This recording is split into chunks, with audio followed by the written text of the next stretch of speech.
I've just done all of the grinding with the files.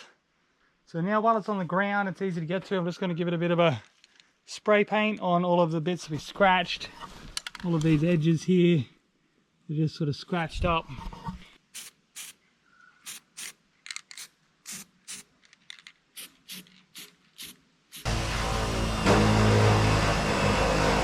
You'll be able to get those next 3 pieces in, won't you?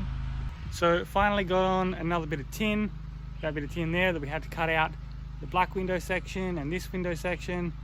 Alright guys, so we got this corner bit on, all drilled in and secure. Next we're going to do this bit above the window. So just a bit of an update. I'm trying to work on the tin, get it sorted. One of the issues is because it came in a big thick pile of tin, because I measured all of the different areas I needed. One, there was a lot of different sizes, so I had to quickly, recheck and double check every time I'm putting on a bit of tin to make sure it's the right piece for the right section. On this back wall here, up there, it needs to be longer than the piece that I've got by about 40 mil or even a little bit longer. And we haven't got that. So I'm going to have to reorder that piece there.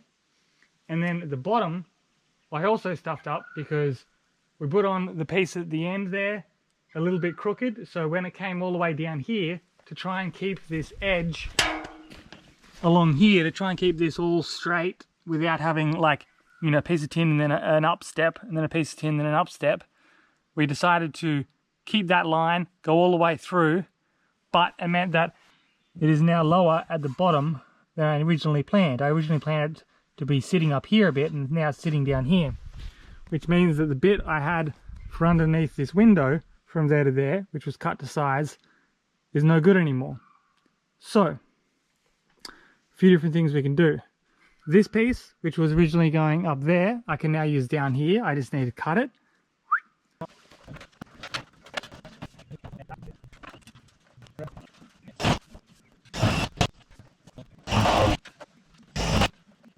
With all cutting with the tin snips and then grinding with the grinder, it's always best to file the edges. So just have a file and just get all of these sharp edges and bits of metal that are sticking up, and file them off. Just so when you're handling them, you don't get any splinters of metal in you, which are really, really bad. And yeah, things like that. So it's just always nice to clean up the edges with a file. So I use a more rough one to get off the bigger bits, and then I've got a finer one which is also rounded on one side, which is the best for the ridges of the color bond. So the flat side's good for straight edges and this is good for curved edges.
We ended up getting on both the bits of tin, which is awesome.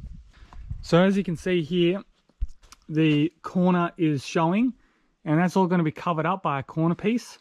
So the corner piece is just going to go over like that and cover that up. So it didn't really matter too much about cutting this long edge that I had to cut with the angle grinder, cutting it too perfect, because it was going to be covered up anyway, so I could just fly down without needing to follow much of a line.